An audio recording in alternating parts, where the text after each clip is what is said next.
ប់ស្ងាត់ខ្យល់ត្រជាក់គ្រប់គ្នាគេងលក់ហេតុអ្វីខ្ញុំត្រូវចេញរកលុយដោយសត្វទីទុយនារាត្រីពន្លឺភ្លើងពោចំរោសពេលរាត្រីម៉ោង2ម៉ោង3ភ្នែកខ្ញុំខំប្រើងមមៃសម្បុកអត់បាម៉ែក៏ពិការប្រាំងប្រែងធ្វើការជីវិតមហាសែនឯកាមានតែកៅស្រាយក្លឹបរាត្រីជាមិត្តភក្តិទឹកភ្នែកប្រសំផឹង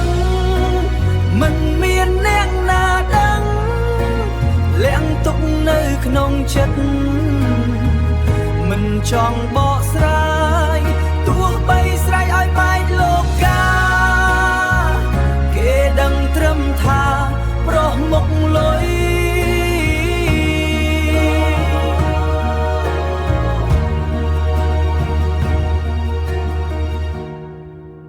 ចម្រៀងមួយបទនេះគឺចេញពីបេះដូងខ្ញុំពិតមិនបែនប្រឌិតជារឿងពីនៃរូបខ្ញុំកើតមកក្រីក្រមិនមែន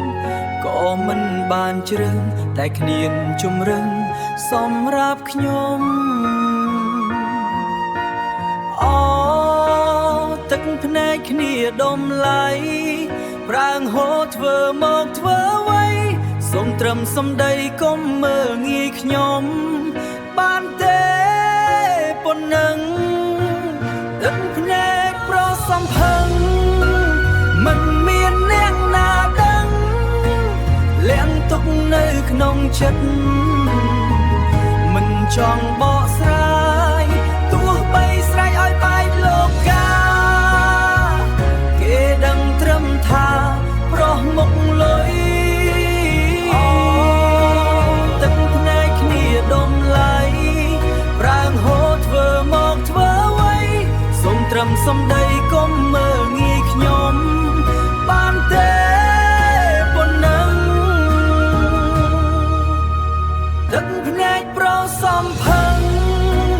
មិនមានអ្នកណាដឹងលាក់ទុកនៅក្នុងចិត្តមិនចង់ប